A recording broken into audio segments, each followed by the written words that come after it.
So, Jon Lansman, founder of Momentum. Is that fair enough? Yes. Okay. Heavily associated with Momentum and with Jeremy Corbyn. Tell me where you come from. Tell me what your background is. Well, I grew up in, this may sound unlikely, my parents voted Conservative when I was a kid. It was a suburban household. They were in the rag trade. Jewish, fairly orthodox, not very orthodox because the shop was open on Saturday, and that's not. But a bit more than high days and holy days in terms of going to synagogue. Kosher food at home. Oh, right, okay. Wouldn't have anything unkosher at home, and I suppose, I was a child of the 60s. I was rebellious by nature. I was very taken with, the kind of hippie ideas when I was a kid. And I thought my parents were very reactionary. I've come later to a different view of my parents. Okay. I feel... you don't completely realise these things till they're dead, actually. Yeah.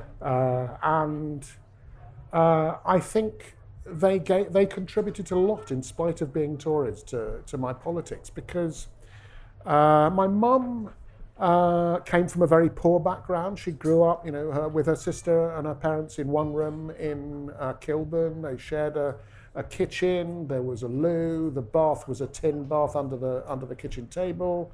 And my mum was bright. She got a scholarship. This was during the war. She got a scholarship to a grammar school. This is before the 44 Education Act. She got a scholarship to a grammar school. And she was very bright, but she had to leave when she was 14 to earn a living. And your dad? My dad, he was born above the shop, which was the family business in Hackney. But, classic small businessman Tory type of values. Exactly. I mean, he was very much a One Nation Tory. He was very pro public services. He eventually ended up being a Tory councillor in Hackney, and he was very conscientious. And so, is your leftyism in part a sort of fallout against your dad and all of that? Well, he actually didn't join the Tory party until after I joined the Labour Party. I joined the Labour Party when I was 16. And he joined the Tory party as a reaction to me. Oh, really? Okay. His dad, actually, I think, was a Liberal voter. Okay.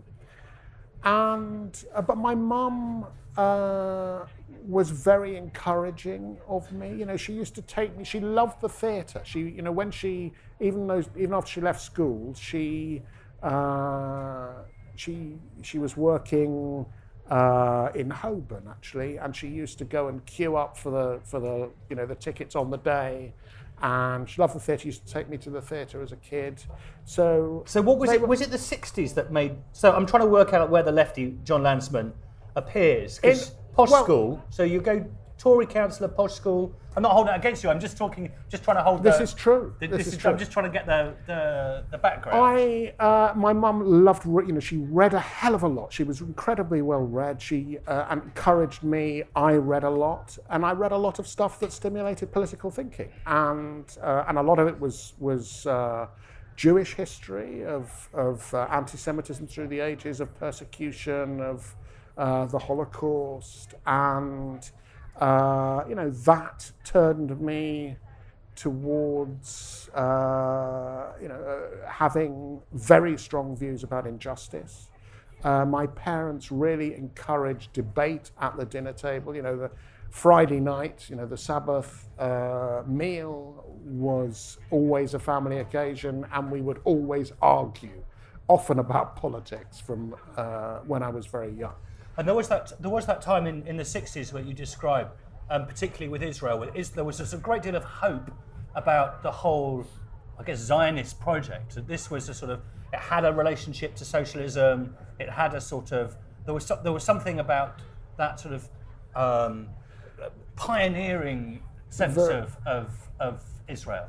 the pioneering aspect of it was really important. I was incredibly attracted to the idea of the kibbutz, of communal living, of the of a return to the land and simplicity. I don't know, these things were much more appealing than what I got at school, which I hated actually. It was an unpleasant experience. I traveled a long way to school. I didn't have any, none of my friends lived anywhere near me. It was very isolating. It meant that I read a lot because I didn't have anything else to do in the evenings once I got home. But it was the hostility to oppression and injustice which first got me interested in politics. And what turned me to the Labour Party really was the experience of the 3-day week, Ted Heath, the miners' strikes of 72 and 74, and in 1974, in the February election, I wasn't even 16, and someone knocked on my front door, canvassing in that election. I answered the door, and it led me to join the Labour, to go out and deliver leaflets in that election. I joined the Labour Party. Shortly after that election, I was an active member and canvassing by the time we got to the second election in 1974. And you went and spent some time in a kibbutz, didn't you? And how did that change your view about Israel and your Jewishness? That sort of it changed my view about the return to the land. Working in chicken houses for 3 days, Chicken shit, shoveling chicken shit. It was liquid on day 1, and it had turned to dust by day 3. And I don't know which was worse. The smell was worse on day 1, but you had to breathe it in on day 3. I became a vegetarian for some years after that, as a result. And I still don't eat battery chicken ever. Right? Yeah, even on. Did it change your politics doing that experience? Well, what changed my politics was they had too many volunteers on the kibbutz, and I actually spent quite a lot of time on the West Bank. This was 1974, and although the occupation was nothing like it is today, it was a sobering experience, and I worked out that I wasn't happy with that. So that I'd been interested in the Israel-Palestine conflict. But you call yourself a Zionist?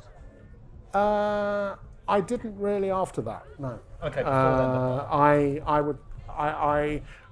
I don't think the Zionism label was ever very big. Zionism. Zionism, I think, wasn't really a big thing in Britain until after the 6-Day War in 1967. So, we had there was a blue and white tin in the corner, which was, money for Israel. But it was only after the 6-Day War when people started going to Israel, Jews started going to Israel, going to Jerusalem, that I think things began to change. People began to emigrate. My father's sister emigrated to Israel. That's one of the reasons why I went to work on the kibbutz. I went to stay with my aunt. I have cousins, including one my own age. But I was quite disillusioned by the experience, in fact, because first of all, the kibbutz was not the fantasy that you'd had. It wasn't. No. It was, they didn't have, the first thing was they didn't have children's homes. One of the things which attracted me was the idea of not living with my parents, of living with other kids, being more independent. And, they'd abolished them. I mean, now I probably wouldn't be so enthusiastic about the concept. I liked living with my kids when they grew up. So it was disillusioning, and it made, and so my politics evolved. I mean, part of the reason it's important... No, I do not describe myself as a Zionist. No. It's part of the reason that it's important to talk about this, and it's interesting to talk about this, is obviously the Labour Party has this huge problem with anti-Semitism at the moment, and you're sort of key in, it seems to me, in negotiating between sort of misunderstandings, if that's what it is, or also the, how you speak into a situation of genuine anti-Semitism on the left. And you've said before you think this is a real problem. Can you say something more about this? I know it's a real problem. I see cases. I'm now a member of the Labour Party National Executive. we have cases coming to us, and they are cases of real anti-Semitism, which no one could see as anything else if they saw them. We can't, because of data protection legislation, we are not allowed to show the evidence. And why has the of Labour Party got such a particular problem? Well, you say such a particular problem. I don't think it has actually got such a particular. I mean, it's a real problem for us. It's a very difficult problem. But I don't think it's particular to the Labour Party. I think it's present in society. I think it's present. My dad, when he was a Tory, thought the Tory Party was an anti-Semitic party. He supported it because of his own economic interest. He always thought it was a problem. In the Tory Party, and indeed it is, as is Islamophobia, very strongly a problem in the Tory Party. But there is no point in when there are genuine accusations of anti-Semitism, that are real, to point the finger at someone else and say yes, but. You have to acknowledge, when people make accusations of racism, you have to take them seriously and investigate them, and if they are valid, then you have to deal with that. And there's no point in whataboutery. Does some of the racism on the left, as it were, anti-Semitism on the left, grow out of a particular attitude towards Israelis? Well, I think it is absolutely related to the Israel-Palestine conflict, because upsurges in anti-Semitism in society are related to periods of greater tension in that conflict. So when the Lebanon, the war in Lebanon, the attacks on Gaza, absolutely make it worse. But that isn't enough of an answer, because why should people hold Jews in Britain responsible for the actions of the Israeli government? They don't elect the Labour government. Most Jews in Britain disapprove of the occupation. They understand that settlements are an obstacle to peace. And so, it's quite wrong. It's as wrong to hold Jews responsible for the actions of the Israeli government as it is to hold Muslims responsible for the actions of the government of any Islamic country or organisation. So we'll move on from this. So you get your leftyism quite early on. Yeah. And then you go to uni and so forth. Does it develop during that sort of your early years? It certainly did. I mean, by the time I got to university, I was already, I would say, a Bennite. I was attracted to the economics of the alternative economic strategy. I'd been a member of the campaign for Labour Party democracy. I joined that actually just after I started university. That was the influence of some people in the Young Socialist branch that I was in, which was, we used to meet every week. We'd go out campaigning. We talk politics. That was a very formative experience. Having an active youth section, which engaged in political discussion, not just canvassing, which unfortunately was what Young Labour did for a number of years. And then you were quite young when you went to work for Tony Benn. I was straight out of university. I got very much involved in the campaign for Labour Party democracy, and that led, we were winning various things at the time. That was when we won a wider franchise for the election of the leader, essentially prepared the ground for the method that eventually elected Jeremy Corbyn as leader of the Labour Party. We changed the way, or the Labour Party changed the way it selected its MPs to make them more accountable to the party. There was a division then, as there was in 2015, between the way that the parliamentary party saw things and the way that the bulk of the membership saw things, and that did lead to some conflict in the party, which I know is never good for political parties in when it comes to election time. One of the things that has fascinated about your story is that your wife died when she was in her 30s. She was 39 when she died. 39. And then you and spent... my kids were little. They were little. You know, 7, 8, and 11. And then you spent a long period of time basically looking after your kids, didn't you? That was a lot of... Well, they also spent a lot of time looking after me, in fact. Right? And you know, kids do that. Kids care about you. And your wife, did your wife did your wife have cancer? Is that right? She had breast cancer. Yeah, she was diagnosed and survived 4 years. You know, a year of treatment, a year of normality, and then she got secondaries and died a couple of years later. And it was a very hard time. Yeah. I imagine that those things shape a person politically and socially as much as any of the other experiences you might have, even though it might be hard to describe how. Well, I can describe how. I don't mind talking about it. You know, I had a job interview about a year or two after she died, and I was asked, as you do get asked in job interviews sometimes, you know, what was my greatest success? And I said it was my wife's death, in the sense of making it as good a death as it could be. And I don't think that was very helpful in the job interview. It rather terrified the interviewers. But it was really how I felt. And actually the way that I got through that period was by, you know, once she was diagnosed as having secondaries, you know, we knew what she was going to die of, and we knew it wasn't going to be very long. And, you know, when the kids talked to us about it, we answered their questions. So, you know, when my youngest Benn, one day when they were having their tea and we were sitting around the table, and he said to Beth, "Mummy, when you die, who's going to pick me up from school?"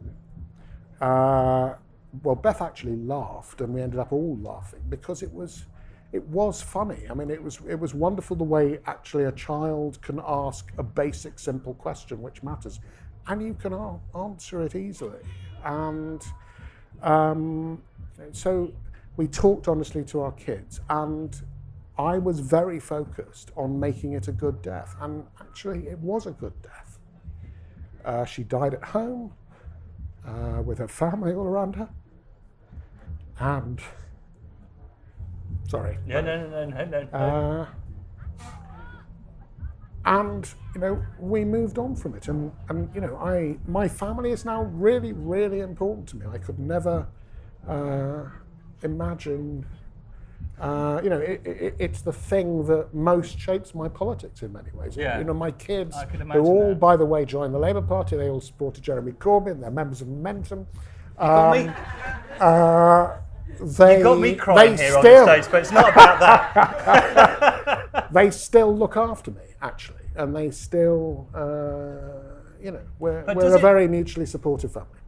When you go from a situation where you're close to someone like Tony Benn, and you're close to quite a lot of power there, and then you're spending some years washing socks and taking people to school and doing something like that. I taught my kids to wash their own socks. Actually, no, I made them sort their socks, right? You know how you can never match socks. I'm sort of asking about how... And they took over their own washing. There's periods when your ego... I guess you're sort of like, you know, you go from an important thing and then your ego takes a bit of a bashing, or, you know, you have to be quite strong to come through that. Well, listen, I'm asking for a friend who used to be at St Paul's Cathedral, and then he left there and went to a less glamorous job, and it's like hard to go to those sorts of. It's hard making those sorts of jumps. We all have to do a mixture of things in our lives. You know, the most important people in the world, and I'm certainly not one of them. You know, they have to do their washing. They have to, you know, cook and clean and stuff sometimes. And look, you know, these difficult personal circumstances are the most difficult things to manage in all of our lives, I think. I mean, look, people raise this as if, you know, my life must have been very hard and difficult. But actually, I don't feel that about my life. I feel I've been incredibly privileged.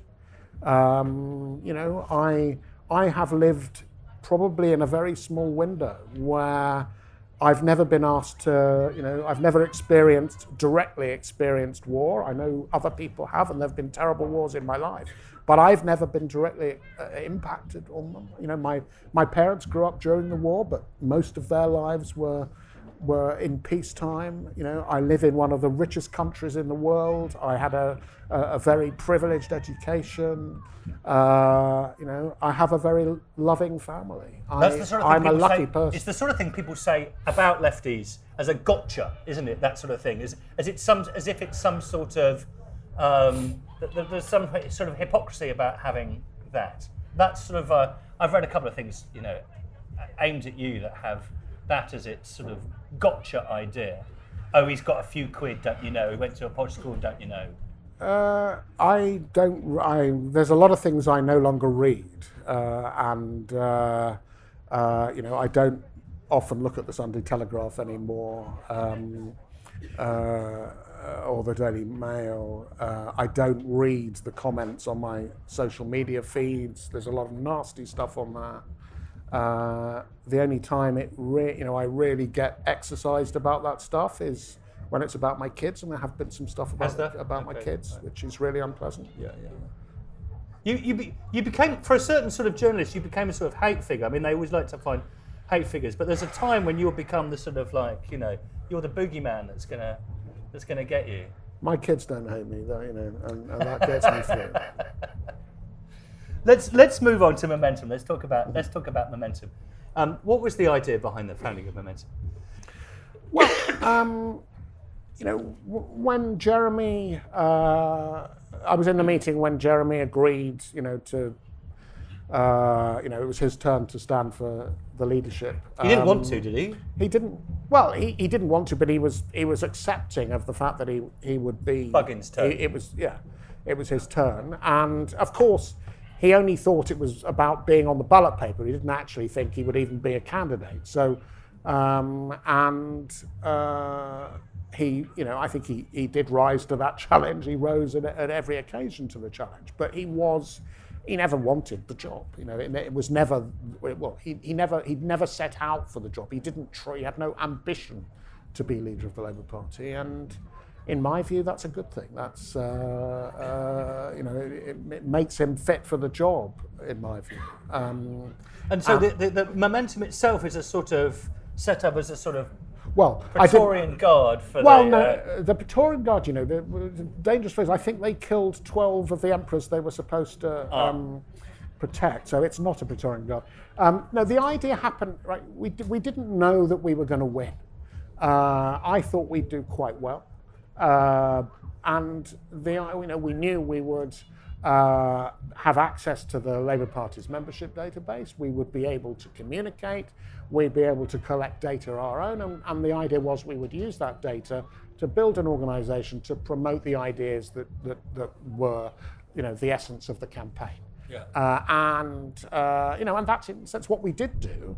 But we won the election as well. Yeah. And so. You know, it was an astonishing campaign. I wish I could say we'd organised it, you know, that way, but it was spontaneous. People were, you know, really, you know, motivated and enthused by hearing political ideas that they hadn't heard before, and you know that. There was an alternative to austerity, and he articulated. And the connection between him and young people was particularly. Momentum is often seen as I don't think we call you a young person, if that's. I'm afraid, but it's seen as a young person's movement. I think it is seen as young people. I mean, actually, Momentum's membership is probably representative of the population, as is the Labour Party's membership. But it didn't used to be like that. The Labour Party's membership, you know, only a few years ago, I was the youngest person at my Labour Party branch meeting.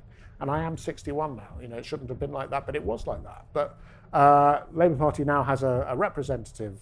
It's a representative of the population, and young people are an enthusiastic part of that. And if you come to Momentum's offices, and if you came to the phone banks and other things in those leadership campaigns in the 2017 general election, you will have found loads of young people. And of course, that is really enthusiastic, because I didn't think we were going to have a generation that was going to take on, if you like, the banner of socialism.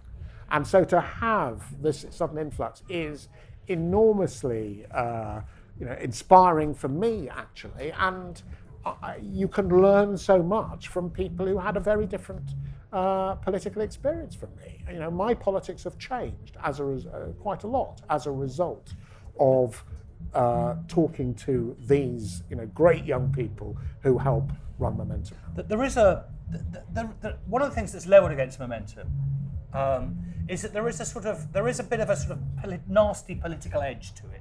That when you have there's branch meetings and so forth, everybody's being ousted and denounced, and there's a culture of there's a culture of denunciation.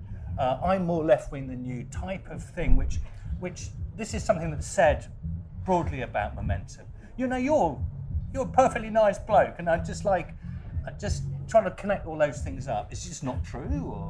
Well, look, the allegation, of course, is made, I'm sure there are Labour Party meetings which are not pleasant, and in which people are nasty to each other. That does happen. I mean, there can be fault on both sides in those situations. I think that when the membership of the Labour Party suddenly trebled, there was quite a lot of hostility from the old membership towards the new membership, and suspicion, and new members were not always made welcome. And in some ways, I think it's understandable. The membership changed, the politics of the membership changed, and change is not comfortable for people who. And change. I mean, we are sitting here today after Labour Party got trounced last night. Fifth in Bolsover. I mean, if you go fifth in Bolsover, how are you going to square a energetic, young, broadly Remainer type of young people in the Labour Party with the sort of working class heartlands who think differently? How do you make that? How do you bring that together? Well, it is difficult. And if you look back at 2015, when these young people joined the Labour Party in a spirit of hope and optimism, you have to also sometimes learn how to deal with defeat and to pick yourself up after those defeats. And believe me, I've had lots of experience of that over the last 40 years. And I think there was a big change in 2016 when Jeremy was challenged and we had the second leadership campaign, because people didn't want, a lot of the new members hadn't, they felt alienated by the old members who weren't welcoming. But and therefore they didn't engage very much actually with the party. They'd come to Momentum meetings, they'd go out campaigning, but they didn't want to do something that wasn't where they weren't made to feel welcome. And then there was this sudden, well, it wasn't sudden an attack because the attacks had started as soon as Jeremy was elected. But when the challenge came, it made people a bit hardened, and a bit tougher. And Brexit's weaponised this again. I mean, or weaponised is I'm really interested in your position on Brexit because, you work for Tony Benn, who's a leaver. Michael Meacher, definitely Eurosceptic. Jeremy Corbyn, I think he's a leaver. You have all of these left-wing levers. You feel. I mean, I said to you before, you feel a bit like a leaver to me, but you denied it. Well, I voted Remain. I campaigned for Remain. I was a Eurosceptic Remainer. I'm an internationalist through and through.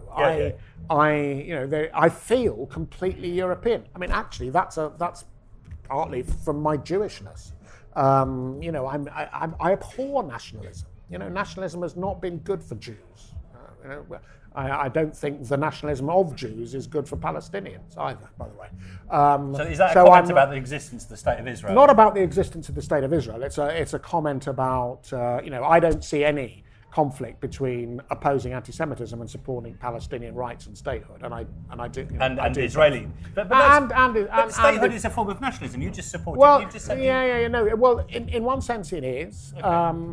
But I think you have to look at the politics of the beginning of the State of Israel, which was followed on from the Holocaust, and the reason that the UN voted for partition is because actually neither Britain nor the US nor other Western country or out of the Allied countries wanted to take in a load of Holocaust survivors, and that was the only option. But I'm interested in your attitude to the nation state about this. So with regard to Palestine and with regard to Israel and whatever it is, because on the one hand you say this relates to Brexit, doesn't it? On the one hand, I'm against nationalism. It's a terrible thing, and you lead us down the path towards that being racist.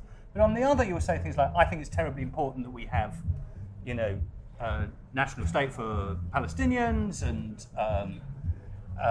the word national. We would talk about. For me, the thing about Jews and Palestinians and Israel-Palestine is that Jews should have the same right to statehood as other people. Do I feel that there has to be a Jewish state? Well, if there was some other settlement which involved people living in the same state, I wouldn't object to that.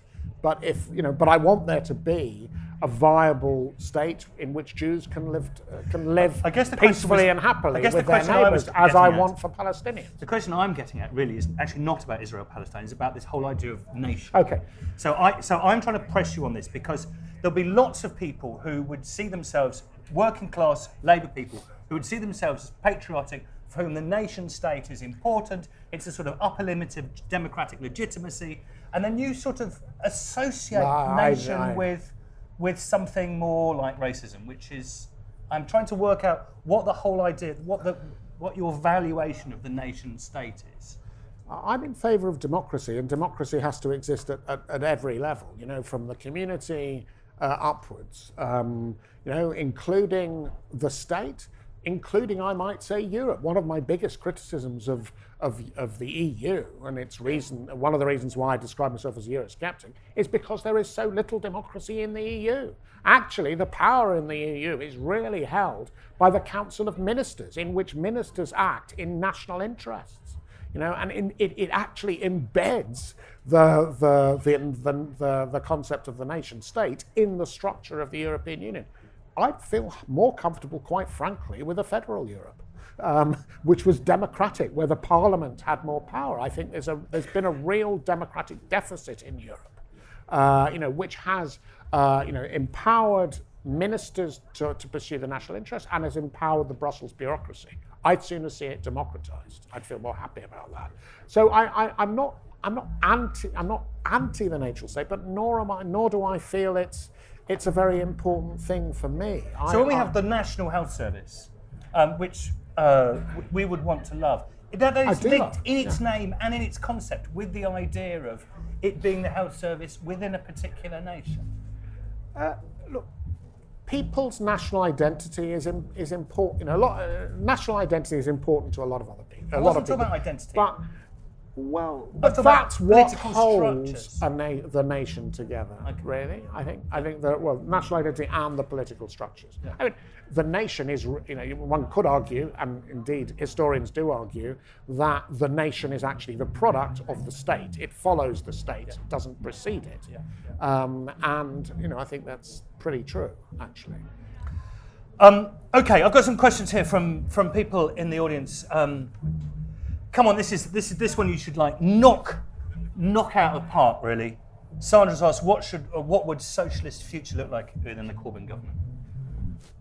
I think it has to be democratic at every level. I've just been talking about that.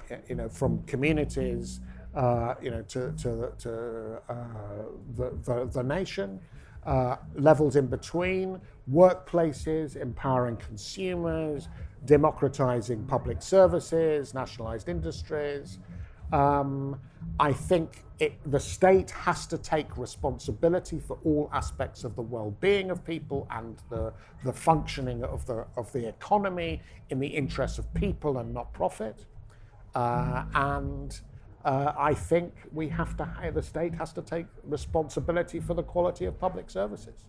And I want to see a more equal a much more equal distribution of income and wealth, because I think that is the cornerstone of a healthy, happy population. So when you say it's democratic, when 52% of people vote to leave the European Union, do you think we should do that? Well, look, I think the Labour Party in 2015, when David Cameron proposed the referendum as a way of resolving conflicts within the Tory party, nothing to do, and because he didn't think that it would go the way it went. The then leader of the Labour Party, Harriet Harman, was the acting leader, accepted that the Labour Party would accept the result. I think having done that, it would be very wrong not to respect the result. So, I accept that position. Does that make me less of a Remainer? No, I would second still referendum, prefer... no, you don't... Well, we've already had a second referendum. The first referendum was in 1975. Okay, so another referendum. I was 3 weeks too young to vote for it. Another referendum. So another referendum. If we had another referendum, then it would be the best of three. Do I think we should have it? I think it may be the only way that we can resolve the outcome. And if it's proposed in that way, then I think it can be justified. I think the trouble is, the demands from almost the beginning for a people's vote, from people who'd opposed Brexit, does look to a lot of people, who voted for Brexit as just simply a way of overturning the last referendum. And I think you have to understand the reasons why people voted for Brexit. They felt angry, they felt let down. They felt that the areas in which they live had been neglected by successive governments. And unfortunately, I think that that is not without foundation. I feel that the Blair government, played its part in that. Under Blair's watch, having got a tremendous election victory in 1997, we then proceeded to lose 5 million working class votes because people felt that a Labour government was not doing what was necessary for them. What Brexit threatens to do is to split apart an alliance between the Labour Party and the working class, traditional working class. That's one of the things it threatens. Well, that's why it is proposed by the far right. That's why, frankly, Nigel Farage is exploiting it as an issue. He isn't on the side of the working class. He was a city trader. He's, that's not his politics. But unfortunately, the far right exploit the insecurities of working class people for their own ends. And I'm extremely worried about the rise of the far right that was evident in the results that we saw last night from the Euro election. Do you think that that's close to saying, you were very careful about what you say here, because presumably, Labour Party comes fifth in Bolsover. You don't say, you lot are racist because you voted for Nigel Farage. That's not going to win people back. It certainly isn't, and I wouldn't say that. No, but it's not. But there is so lots of working class people voted for Nigel Farage. You think Nigel Farage is a racist? So there is why did these people? I didn't quite. No, I think Nigel Farage may well. All right. Well. So it comes as a question mark at the end. But so I'm just trying to work out how you're quite close to steering people in the direction of thinking. That working class people who would vote for Brexit Party were racist. No, that isn't what I think. No. I think that working class people were angry that so little had been done for their communities, for the areas in which they live. Large swathes of England and Wales, and have seen the industries that completely dominated those areas just disappear as a result of the policies of governments. And I don't think the Blair government did enough to put that right, because they left too much to the market. They believed that markets could solve these things. I don't believe that. I think the state has to take responsibility for the well-being of communities and the proper functioning of the economy. I'm fascinated by what your dad would think. If your dad was now, and you're going to have a lot of these sorts of conversations feel to me like conversations you've had with your dad, or like that you'd. What would your dad be more persuaded by you now? Do you think you could? I think he did come to be more persuaded. I think he did come to be to accept that I wasn't just a bolshy teenager anymore, he was a benevolent Tory. Maybe he wouldn't even be a Tory. My mum did switch, actually. My mum, from about 1983, was a Labour voter. She voted Labour for the rest of her life. I think I might have been able to switch my dad in the end. From bolshy teenager to bolshy adult. Thank you very much, Jon Lansman. Thank you very much indeed. For more debates, talks and interviews, subscribe today to the Institute of Art and Ideas at IAI TV.